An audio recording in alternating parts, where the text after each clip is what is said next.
Okay, so continuing with the Bound for Glory series, this is TNA Bound for Glory 2006, first pay-per-view away from the Impact Zone. So we're going to Detroit, Michigan, October 22nd, 2006. Got about 3,600 in attendance. So yeah, I definitely think that helped, moving away from the Impact Zone. It definitely felt like a different atmosphere. So that was definitely I would say one of the most positive things about the show. But yeah, TNA was going through a transitional time. I think they finally moved to prime time on Spike TV. They signed Kurt Angle. This is Kurt Angle's first pay-per-view.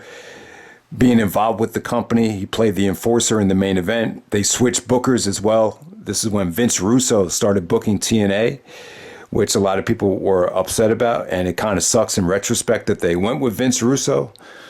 But yeah, let's get right down to it. First match of the night, the Kevin Nash Open Invitational X Division Gauntlet Battle Royal. So this is around the time when they had, Nash actually looked good. He looked like he lost weight.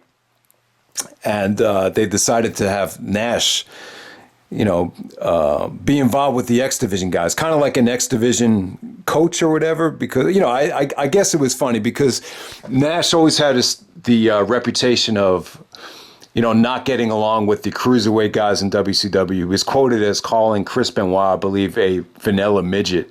So he always had that reputation of just being like an spot fest type of guy. So it definitely made sense from that standpoint. So this was a battle royal, lots of talent here, lots of, great X Division talents, guys like Austin Aries, Jay Lethal, Matt Bentley, Sanjay Dutt, Frankie Kazarian, Alex Shelley, Petey Williams, lots of great talent. But at the same time, it featured a lot of wackiness, maybe too much comedy. You had names like Zach Gowans, Sorrell was in the match, so Shark Boy. It was definitely a mixed bag. So after the Battle Royal was over, the last two guys had to win by pinfall. So it actually came down to Austin Aries, who's actually playing the Austin Star gimmick. So Aries actually gets the brainbuster pinfall on Jay Lethal to win this thing. Wish they could have gotten more time. They only got a couple of minutes. I thought they really could have rocked the house if they got 5 to 10 minutes because you really didn't get to see a lot of Aries and Lethal, even in Ring of Honor. But yeah, what really stood out here was how bad the Austin Star gimmick flopped. I just wasn't feeling it. It just felt like Aries was trying too hard to be over the top and, charismatic. And it just, for whatever reason, it just didn't need to be. But it's funny, 5 years later, Aries returned to the company and won the TNA championship. And that was a much better run for Austin Aries. I don't think he needed to play this over-the-top gimmick. He actually ended up leaving the company in lockdown. So after lockdown. So this did not last very long at all. So yeah, moving on to the next match. You had a 4-way tag team match. You got Team 3D taking on America's Most Wanted, the James Gang, and the Naturals. All right, so before this match, you could definitely see the negative side effects of Vince Russo coming into the company because America's Most Wanted is cutting a promo on LAX, not anyone that they're about to wrestle. So that's never really a good thing. LAX started doing this angle with AMW and Gail Kim. And, in my opinion, the focus should have been on who you're wrestling at the biggest show of the year, not who you're going to wrestle after the show. So I'm sure a lot of people had that complaint as well. But yeah, this was kind of thrown together. I don't really know what to make of this. It just featured too much comedy for my taste. The fans were really into Team 3D. The James Gang was kind of doing like a lot of comedy stuff here. So that's pretty much what the match was about. Shane Douglas was angry with the Naturals for getting beat here. You definitely saw some, innovative stuff. There was a quadruple superplex, which got a huge TNA champ. But other than that, I thought this was probably, one of the weakest things on the show. And yeah, I just thought once again, it was a really poor way to utilize AMW, who is a really talented tag team.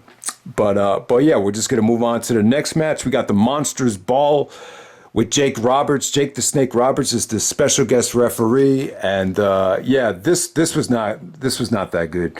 Nowhere near as good as the Monsters Ball match from 2005. So yeah, Samoa Joe taking on Abyss, Brother Runt, who's actually Spike Dudley, and Raven.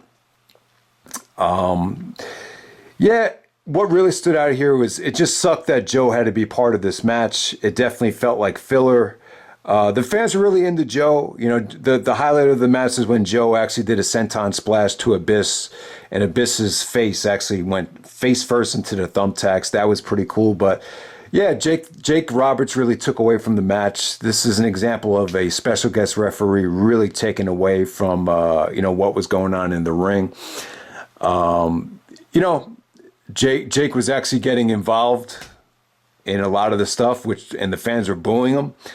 And, just a lot of the different spots, like Jake was just giving like disgusted facial reactions, and the cameras were actually, they were missing the action because they were so involved with focusing on, how Jake Roberts was going to, react to some of the spots. It was just bad decision to have him as the guest referee, and the production values definitely took away from the match as well. I would definitely say that. But yeah, the fans were into Joe. You would have loved to have seen Joe be part of something more special than this. But the whole thing with Jarrett had kind of died down at the time, and they were clearly building to Sting and Jarrett the whole year. So you understand why Joe wasn't in the main event, but you could have definitely given Joe something better to do on this show. I just felt like the show, the guys that you really wanted to see just weren't involved in higher profile matches. It definitely came off like that. But yeah, the Monsters Ball, it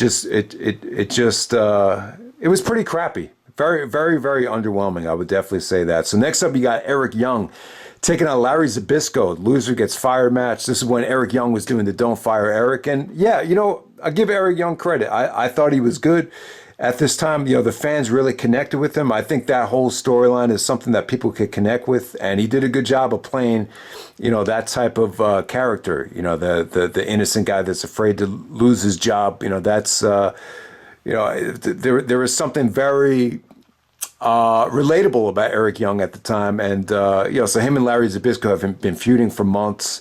So the loser would get fired here. The match wasn't really anything special. Both of them were cheating behind the referee's back, and eventually Eric actually got the brass knuckles to get the victory here. And we move on from there. Definitely the weakest thing on the show. It really didn't need to be Outbound for Glory. No matter how good Eric Young was playing that character, it's just something that really didn't need to be on the pay-per-view. So far, I'm pretty underwhelmed with this show, but it gets a little bit better from here on out. I believe you also had a Kurt Angle and Samoa Joe segment. So Jim Cornette's actually doing a promo. Kurt Angle comes out.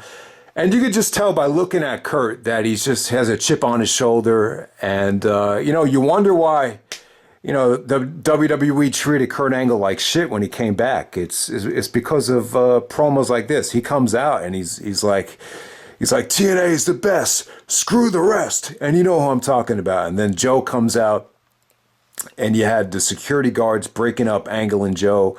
So the biggest show of the year, the match you want to see more than anything right now is Kurt Angle versus Samoa Joe, but you have to wait into the pay-per-view after to see it. You don't see it on the biggest show of the year, so that's just, you know what? The timing was just kind of weird here. The whole timing with Kurt Angle's arrival, it timed out, so it would, you wouldn't have enough time to build for, a Kurt Angle match at Bound for Glory. So you're basically using your biggest show of the year to set up Kurt's debut. So it was just weird timing. Okay, so next up for the X Division Championship, things get a lot better now. So you got Senshi, who's actually low-key taking on Chris Sabin. So Senshi actually won the belt, the X Division Championship, I believe back in June. He actually beat Joe for the belt. So Samoa Joe actually lost the X Division title. I believe it was in a three-way match. I'm pretty sure Sanjay Dutt was in that match as well. So Joe actually lost the title without even being pinned. And so Senshi was the champion ever since. I'm not sure exactly why Loki had to change his name to Senshi, but yeah, You know, he wasn't involved in Ring of Honor anymore at this time. They had a much more serious match, Senshi and Sabin. I just remember the match at No Surrender took a lot of criticism for the over-the-top Jackass stuff. Jackass was like a show on MTV that the X Division guys were trying to emulate. I believe it was Sabin, Jay Lethal, and Sanjay Dutt. But yeah, this was great. I remember was really getting into TNA at the time. I couldn't watch the pay-per-view because I was away at school, but I just remember reading reviews and the results, and they described this as state-of-the-art athleticism. And yeah, it was just great stuff. They didn't even get too much time, but I felt like they went in there and just rocked the house. You saw Sabin just do some really, really nice springboard drop kicks when, you know, Low-Ki was actually running the rope and didn't even see him. Yeah, I mean, I love, you know, say what you want about Low-Ki. I think he's an awesome wrestler, and I just thought he looked great here, man. Just really good stuff between both guys. You know, Low-Ki actually busted out the Warriors Way, the double stomp, and Sabin kicked out of that. Crowd was crowd just loved it. It's funny when both guys came out, like neither guy really got much of a reaction, but this is an example of two guys just winning the crowd over with skill and athleticism and just everything here, man. So I think Sabin, you know, it's funny, like Sabin, there's really not a lot of one-on-one matches that I look back to and say, oh yeah, Sabin was amazing. But yeah, Low-Ki, this is probably the best match I think Sabin's ever had. Like this is even better than the Danielson match for the ROH title that Danielson and Sabin had. So there's really not a lot of, you know, one-on-one matches of Sabin's catalog that really stand out. You know, most of his best matches were with the Motor City Machine Guns, or maybe if you put him in a three-way Ultimate X match, you know, those are the matches that stand out from Sabin, but not a lot of one-on-one stuff. But yeah, he had one of the best Bound for Glory matches ever. I think I might have had this number one. I think back in the day I did a top 10 Bound for Glory matches, and I think this was actually my pick from the first four Bound for Glories is best Bound for Glory match. But yeah, I thought these two definitely rocked the house.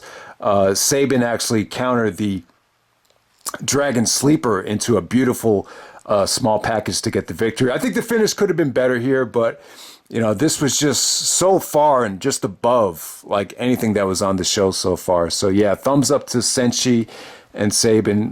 This is my pick for match of the night, and yeah, just really good stuff. So Sabin actually wins the X Division belt, and yeah, I mean, when you work for a company like TNA, you know, you're probably dealing with a lot more authority, and maybe that's why Senshi was willing to do the job. But yeah, he didn't last much longer, I believe, in TNA. I want to say he stuck around for maybe about a year later. I think he was actually at Bound for Glory 2007. But yeah, Low-Ki didn't stick around much longer. But yeah, the company just had an incredible amount of talent, especially in the X Division at the time. And it's a shame that you didn't see, you know, more of Low-Ki, you know, that whole year. He's another guy that just could have been utilized so much better. I mean, look, you never really got to see Low-Ki versus Joe one-on-one.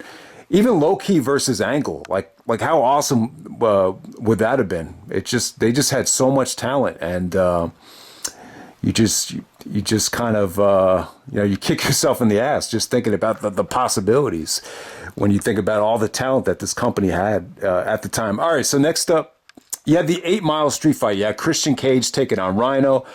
All right, so I remember Christian actually turned heel. They actually did Sting and Jarrett at Hard Justice. And Christian actually turned heel on Sting. He smashed him over the head with the guitar as Sting was about to do the Stinger Splash. And yeah, so that's how Christian officially turned heel. And I can't remember exactly how him and Rhino started feuding. Obviously, these guys trained together. They grew up together. There was a lot of history there. I don't know why they started feuding, to be exact. The video package didn't do a great job of explaining it, but Rhino got very emotional in the video package that this was going to be an 8 Mile street fight. So you guys remember the movie 8 Mile with Eminem. So it gave you a glimpse into the mean streets of Detroit, Michigan, and Rhino really had the fans on his side because he was from Detroit. So yeah, the match ended up being a street fight.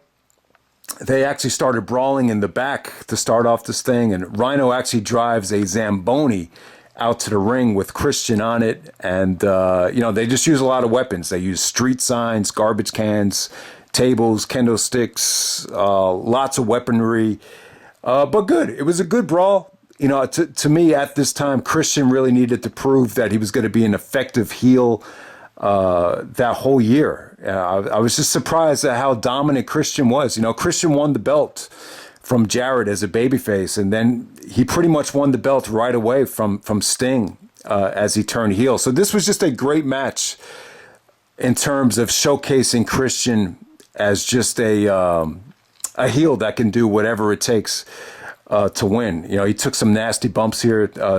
Christian actually took a pile driver through a table from Rhino off the ring apron. That got a holy shit chant from the crowd. But I don't know. I just felt like from a production value standpoint, you could definitely notice a lot of flaws here. There was actually one spot where you had two cameramen in the shot at the same time, and I don't think I've ever seen that, at least in other companies. So that was a little bit weird. I thought some of the kickouts were a little bit rushed. Christian's transition into the Unprettier right away was a little bit rushed.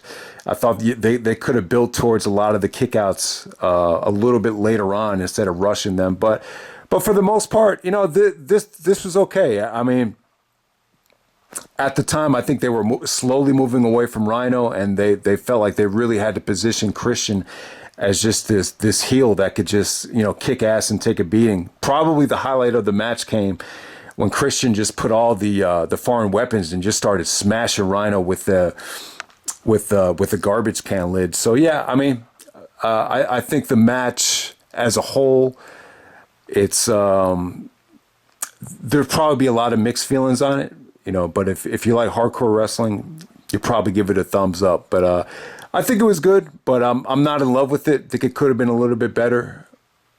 But yeah, Christian versus Rhino, one of the highly promoted matches of the night. So we'll move on from there. Next up, you got AJ Styles and Christopher Daniels taking on LAX in the 6 Sides of Steel. Really, really good stuff here, man.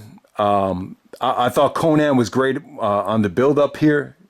Constantly calling AJ and Daniels the poster boys of TNA. They actually really did bring racism into the storylines here, with Conan and LAX. But yeah, good stuff here. What really stood out here was this steel cage environment. Just felt a little bit more claustrophobic and a little bit more uncomfortable than that steel cage match they just had in AEW between the Young Bucks and the Lucha Brothers. It just you just appreciate how much more freedom and how much more space that they had in that steel cage. But yeah, the steel cage looked pretty good. I thought it over-delivered. I thought, both teams looked great. Homicide took a really nasty hip toss from Christopher Daniels off the top rope. Hernandez looked like a beast, really doing a lot of awesome power moves to Daniels and AJ. And yeah, it really delivered. I thought the action here was really top-notch. Trying to think of what happened here. There was actually Hernandez actually did it was more of like a triple backdrop driver as Homicide took a nasty bump there, and then AJ actually does a crossbody off the top of the cage. So yeah, you definitely had some moments here, and yeah, just really good action all over the place. Ultimately, after Hernandez misses a splash off the top of the cage, Homicide actually does the Gringo Killer, the Christopher, I believe it was to AJ actually. He actually pins AJ Styles to win the TNA tag title. So yeah, awesome match here. Definitely the second best match of the night. I think you could argue match of the night, the X Division match of this match. It's pretty much a toss up. Yeah, I would say the LAX feud against Daniels and AJ was really good. I thought they had a good trilogy. I believe their Ultimate X match at No Surrender actually won match of the year, at least on the TNA wrestling website. or the TNA awards. I think it did. But yeah, the steel cage match was definitely a good follow-up. And it's funny, yeah, Homicide had a great ending to '06. I mean, think about it. He actually pinned AJ Styles to win the TNA tag titles, and then in December at Final Battle, he pinned Bryan Danielson to win the ROH title. So yeah, thumbs up there, man. The match is actually better than I expected, but I did really, what really did stand out to me was how little room they had. I mean, there just wasn't a lot of room. In the 6 Sides of Steel, this lockdown cage match. And then the other negative side effect was they actually had to build a match in the middle of the show. It wasn't like a WWE situation where they could just bring the steel cage down. So there we go with that. And then the main event, you had Sting defending the NWA Championship, or Jeff Jarrett defending the NWA Championship against Sting. You had Kurt Angle as the special enforcer. Yeah, the problem with Jarrett and Sting is you had a lot of people that did not want to see the match, and it's funny when Angle came out to cut a promo before the match happened. You know, they actually booed him mentioning Sting versus Jarrett. It's like the fans would have rather seen Joe versus Angle. So that's never a good thing where the fans in the crowd actually feel lukewarm about the main event. But, you know, I have mixed feelings on this match. I thought Jarrett and Sting actually had lousy chemistry here at times. But then there's other parts in the match where I thought it was very well booked and very creative. Sting actually lost 20 pounds for the match. He was actually wrestling without a shirt on, which is definitely a good thing. You know, obviously Sting definitely did train hard for the match. But yeah, the Jarrett definitely got a lot of heat. You could just tell fans just did not want to see this combination. I don't think they had great chemistry too. There was definitely a lot of miscommunications on some of the Irish whips, and a lot of it just didn't look good. But then again, there was times when I thought Sting looked great. I thought Sting hit some nice suplexes on the ramp. I thought he had some good comebacks, some good punches, and I thought the ending was pretty awesome actually. You know, Jarrett actually hits Sting with the guitar. The guitar explodes. Sting no-sells it and then puts Jarrett in the Scorpion Deathlock to get the victory there. You know, Angle actually was pretty good here. I mean, he was lots of good trash talking between him and Jarrett, and the spot where Angle actually, you know, Angle slammed the referee after the referee was going to count both of them out. That was really cool. That really woke the crowd up, and yeah, that was actually the right way to go, I thought. And so Sting actually wins the NWA Championship. This was the first of Sting main eventing Bound for Glory 4 times. I would actually say this was the weakest of the 4. You know, Jarrett's probably the least talented of the 4 guys that he wrestled, but yeah, Sting would actually go on the main event. 3 more Bound for Glories after this, and I know a lot of people have mixed feelings on that, but yeah, you know, it's just never a good thing when you're at the biggest show of the year and you're building to things that would happen after the show. It's just a weird situation, and I think that's definitely a mistake. I think, you know, whenever you look to WrestleMania, one of the things you notice about the Raw after WrestleMania, that's usually the night where you have a lot of new storylines take place and you know, guys come back. They would never try to, you know, you would never want to start promoting things at a WrestleMania. You know, WrestleMania was, or even a Bound for Glory, this is the time when you want to blow stuff off and you want fans to be excited about your main event, not the main event of Genesis, which they seem more excited about the main event of Genesis than the main event of Bound for Glory. So overall, yeah, I wasn't really that into the show. I think you could definitely hear it in my voice in the review. I just wasn't that passionate about the show as a whole. You know, really the 2 things that stand out. I thought you had an awesome X Division match between Senshi and Sabin, which really holds up. It doesn't get too much time, but at the same time, I thought they over-delivered for the amount of time that they got, and it was just, you know, jaw-dropping stuff between them. And then I thought the cage match between, you know, with AJ Styles and Daniels against LAX was really good, but at the same time, I felt like the cage kind of limited what they can do. And you knew what the main event of Bound for Glory was going to be that whole year with Sting and Jarrett. So I also think giving away the main event at Hard Justice probably hurt how the fans felt about the main event, if that makes any sense. But other than that, I thought this was a good pay-per-view. But when you consider that this is TNA's biggest pay-per-view of the year, it's a little bit sad in some ways. And I don't know. I felt like something was still very much lacking about the company at the time. TNA in 2006, you could just tell, even though Kurt Angle was in the company and everything, I think when you look back at TNA in 2006, it was definitely a step down from 2005. And especially when you compare it to Ring of Honor, like when you look at TNA's match quality in 2006, if you put TNA's top 20 matches up against ROH's top 20 matches of 2006, there's just no comparison. You can't really compare the two. So that's pretty much it, guys. That was Bound for Glory 2006. Hope